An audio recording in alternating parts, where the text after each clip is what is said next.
Most people think a bigger bank account equals a happier life, but they're actually falling into a trap designed to keep them poor. Today, I'm exposing the 3 lies that keep you on the financial hamster wheel and giving you the one question that changes everything. It's a trap built on a foundation of lies. Lies we've been told by society, by advertising, and honestly, sometimes by the people who mean well.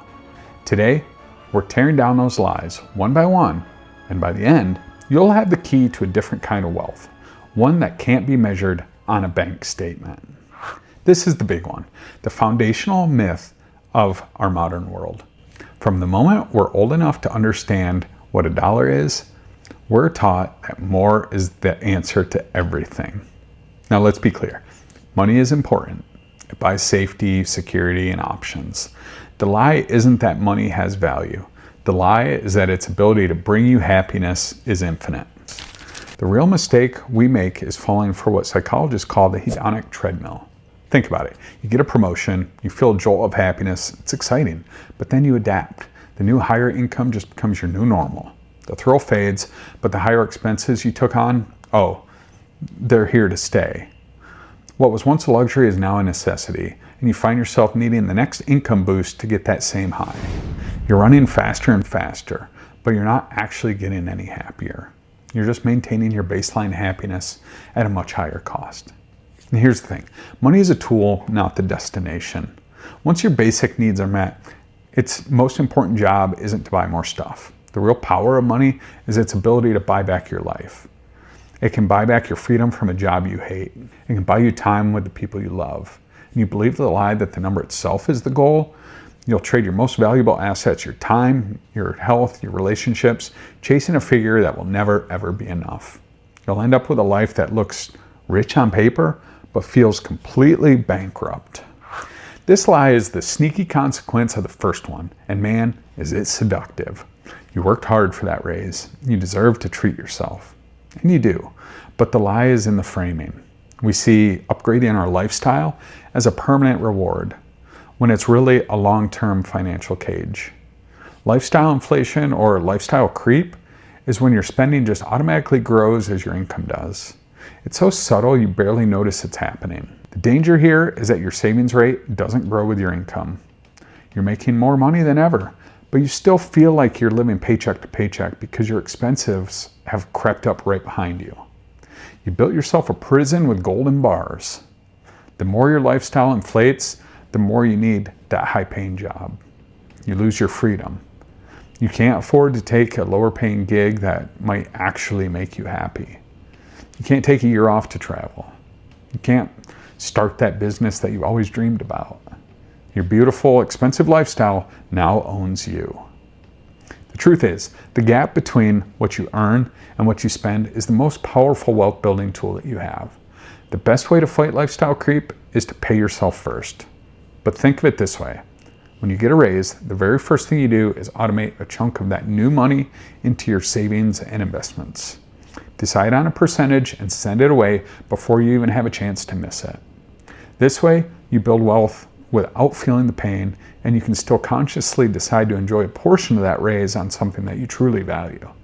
But even if you master your spending and build a massive pile of cash, you might still feel like you're losing the game. That's because you're likely measuring the wrong thing entirely. Our society is set up like a game where the person with the highest net worth wins. We see billionaires on magazine covers and think, that's the pinnacle of success. We're told to maximize our portfolio, maximize our income, and die with the biggest pile of cash. The lie is that money is the scoreboard. And what if we're all playing the wrong game? Author and investor Sahil Bloom introduces a powerful framework that says financial wealth is only one of the 5 types of wealth.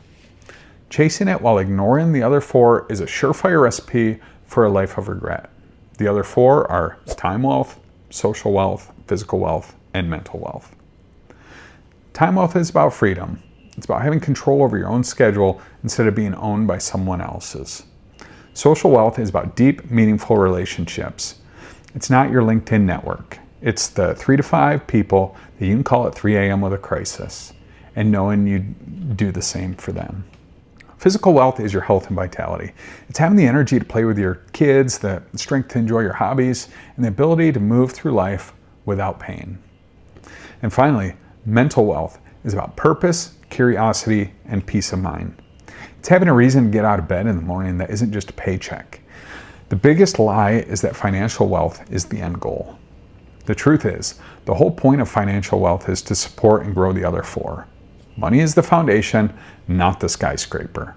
You use it to buy back your time, to create memories with your loved ones, to invest in your health, and to give yourself the mental space to find your purpose.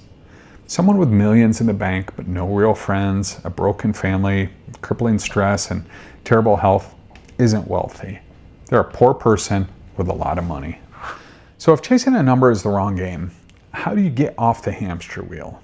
You do it by answering one single question, and that question is not, how much money is enough? Because if you just set a number, you'll fall right back into the hedonic treadmill trap. The second you hit $1 million, your brain will just move the goalpost to 2 million, and then 5 million, and so on. The only question you need to answer is this: what does my enough life look like? This question flips the script. It shifts your focus from a number to a vision. Instead of a spreadsheet, you're creating a blueprint for your ideal life. Get really specific. What do you actually do every day? Where do you live? Who are you spending your time with? How many hours are you working? What does your body feel like? Describe in vivid detail a perfect normal day in your enough life. Once you have that crystal clear picture, then do the math.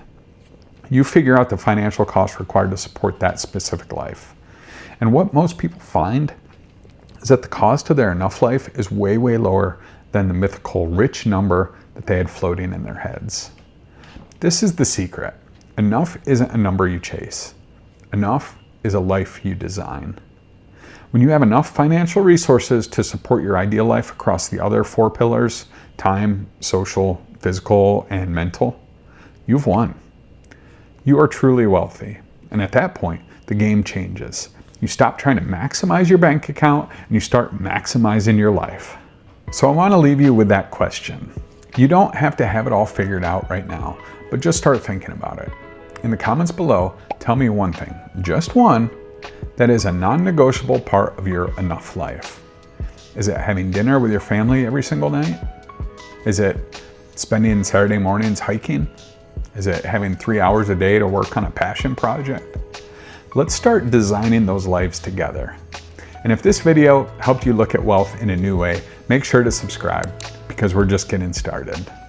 My name is Stephen Kofer. I hope you enjoyed this series on the 5 types of wealth. Thanks for watching. I'll see you in the next video.